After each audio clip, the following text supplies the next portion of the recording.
Thanks for purchasing your very own copy of the Logan Ford Guide to Depression and Underachieving, a 12-step program.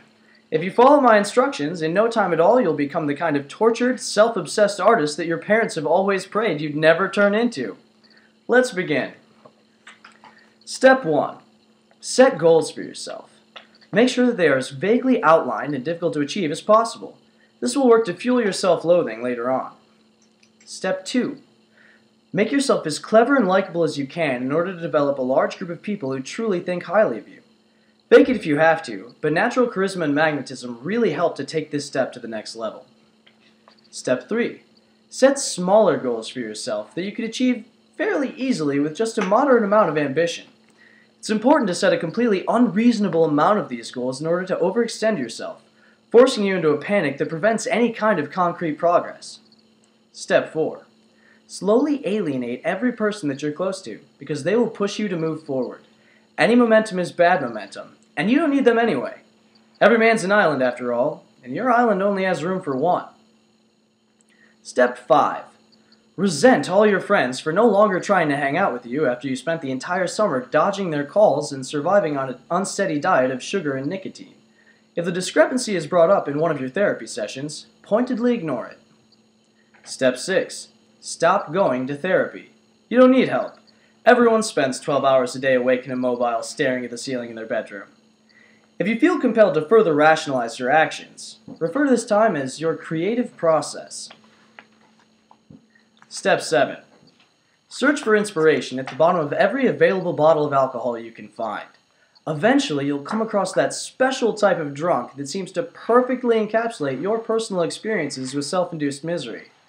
I find that a liter bottle of cheap red wine really does the trick, but feel free to experiment with the formula. Step 8. Begin actively working on your art after months of staring at empty journals and blank open Word documents through vision clouded with alcohol. If you were returning or even answering any of your friends' phone calls, you'd tell them that you were writing at a feverish pace. But in actuality, you only write for about 7 to 15 minutes at a stretch, intermingled with long hours of smoking cigarettes, refilling your wine glass, and watching YouTube videos of people who are so much better than you at your craft that it regularly sends you spiraling into feverish bouts of crippling self-doubt. Step 9. When you've reached absolute rock bottom, tap into the last traces of your identity that haven't yet dissolved into half-formed ideas and actually finish a project. You'll know when you've reached rock bottom and can accomplish this step on the morning when you wake up fully dressed, curled up next to 2 empty bottles of wine, fingernails caked with marijuana resin, and your face covered in what feels like it could only be pizza grease. You won't remember the last 2 days, and for some reason, all of your socks will have seemingly disappeared from existence. Step 10. Act like completing that one piece of art is equivalent to winning a goddamn Pulitzer Prize, regardless of the work's actual quality. Post it to Facebook, YouTube, and Reddit, while making sure that everyone you've ever met knows that you just finished something, and that you'd really like their opinion on it. Because you've devolved into a creature that requires constant and immediate artistic validation in order to ensure your continued survival. Step 11. Completing that last piece undoubtedly took a lot out of you, so take a break and treat yourself to weeks or even months of avoiding any kind of creative thought whatsoever. If anyone asks how your work is progressing during this period of recuperation, tell them that you're taking some time off to consider the future of your narrative voice, while in actuality you're seeing how many seasons of The Office you can cram into a single unbroken sitting.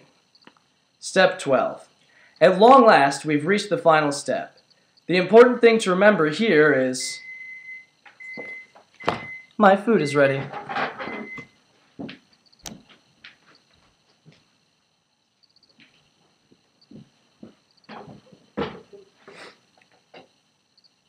Hey, Logan, is this thing recording? Yeah, I forgot to turn it off. Why? I don't know, don't question my creative process! Jesus Christ, I'm sorry, my God, Jesus. I'll turn it off, fine.